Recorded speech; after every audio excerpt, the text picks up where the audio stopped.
Kata Rasulullah sallallahu alaihi wasallam, "Majtama'ah qaumun fi baitin min buyutillah, tsumma yatluna kitaballah wa yatadarusunahu." Tidaklah satu kaum berkumpul di satu rumah min buyutillah, dari rumah-rumah Allah. Syaratnya yang pertama, ada orang berkumpul di satu tempat, tempat itu adalah bagian dari rumah Allah, masjid, musola atau yang lainnya.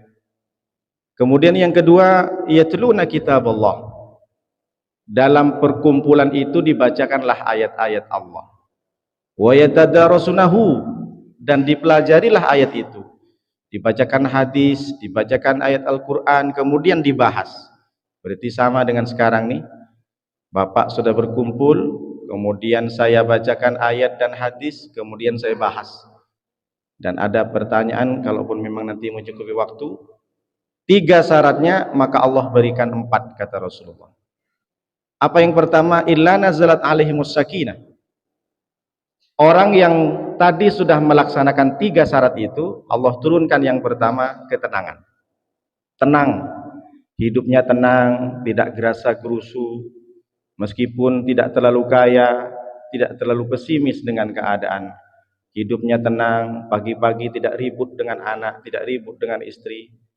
Bahkan dalam kajian pun dia tenang. Dari saking tenangnya Pak, ngorok dia Pak, tidur. Berarti kalau ada orang yang mengaji, kemudian ada yang tidur, berarti dia sudah turun ketenangan. Samalah dengan orang, Pak Ustadz, saya ini susah tidur Pak Ustadz, insomnia. Jadi gimana caranya Pak Ustadz? Saya sudah pergi ke psikiater, sudah minum obat Pak Ustadz, bahkan termasuk minum antimu. Loh kok minum antimu Pak? Kan nggak naik kendaraan. Ternyata memang pil antimu itu untuk mengobati orang ngantuk. Jadi antimu itu sebenarnya bukan anti mabuk. Minum pil antimu orang itu bisa tidur. Kenapa orang minum pil antimu naik kapal, naik pesawat itu tak mabuk? Karena dia tidur. Jadi kalau tak tidur, mabuk. Saya bilang, kalau Bapak sudah dicoba semua, psikiater juga sudah tak bisa mengobati Bapak. Cobalah Bapak, kalau hari Jumat datanglah dari jam 10 itu. Cari masjid yang AC-nya dingin sekali, apalagi nanti ketika dengar khutbah saya bilang itu. Insya Allah agak sedikit ngantuk-ngantuk. Dan itu terbukti.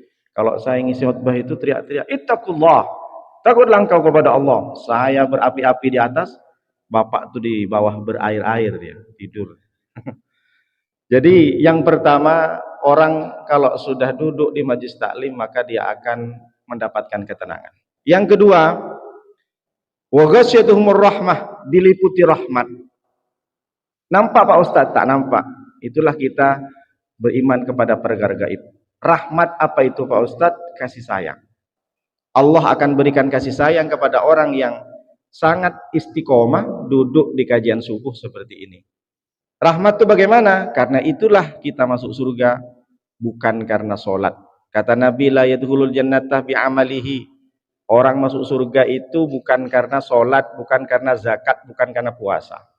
Orang masuk surga itu, maka sahabat tanya, wala anta ya Rasulullah. Berarti Rasulullah juga begitu. Wala ana. Saya juga masuk surga bukan karena kakiku sampai bengkak sholat. Aku masuk surga bukan karena aku berperang melawan orang kafir Quraisy. Aku masuk surga bukan karena aku banyak bersedekah, tapi aku masuk surga illa ayyatagammadinallahu birahmatin wa fadlin. Orang masuk surga karena rahmat dan karunia Allah, kasih sayang. Karena tentu kalau kita umur 70 tahun di dunia, maka kalau kita hitung ibadah kita berapa tahun? Dipotong tidur 24 jam, 8 jam. Bapak, Ibu setiap malam harus tidur 8 jam. Kalau nggak tidur 8 jam, maka Bapak akan tidak mendapatkan ketenangan. Jadi orang itu masuk surga bukan karena sholatnya. Kenapa? Kalau kita hitung 70 tahun kita itu sholat, maka kalau dikurangi dengan tidurnya, maka berkurang itu. Dari 70 tahun karena dikurangi dengan tidur, dikurangi dengan aktivitas, dengan kerja, maka tinggal berapalah. Satu sholat duhur saja itu kalau kita sholat sekitar 5 menit, 10 menit. Dikalikan 5 kali. Maka tak cukup kita masuk surga, sementara masuk surga itu khalidina fiha. Maka salah satu contoh ketika kita masuk surga karena kasih sayang Allah. Karena kalau kita hitung hidup di dunia dengan ibadah, tak cukup kita bayarkan untuk masuk surga. Maka ada dalam sebuah kitab, ada orang masuk surga ditanya sama Allah, kenapa kau masuk surga? Karena saya 80 tahun ibadah terus.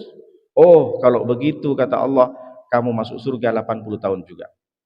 Kan berarti Allah adil. Dia beribadah 80 tahun, maka dia dikasih hadiah juga 80 tahun masuk surga. Yang ketiga, orang yang duduk di majlis taklim, di majlis ilmu, dia wa khaffathumul alaihimul malaikah. Wa khaffat alaihimul malaikah, dilindungi oleh malaikat. Kita ini tak nampak, Pak. Jadi setiap Bapak duduk di majlis taklim, di kajian subuh, kita ditemanin malaikat. Bagaimana agaknya seorang presiden di grup A saja dia ditemanin, didampingi oleh pas pampres grup A 12. Begitu tenangnya. Seorang ibu-ibu pejabat, dia dari saking kayanya, jabatannya tinggi, ke mana saja dia temani. Yang pegang tasnya satu orang, yang pegang handphonenya satu orang, belum lagi yang menjaga untuk keselamatannya. Maka orang kalau sudah punya bodyguard, punya pengawal sampai 4 setiap hari, dia merasa tenang. Lah kita nih bukan pas pampres, kita bukan dijaga oleh bodyguard, tapi malaikat langsung. Maka tentu ini suatu kebanggaan yang besar.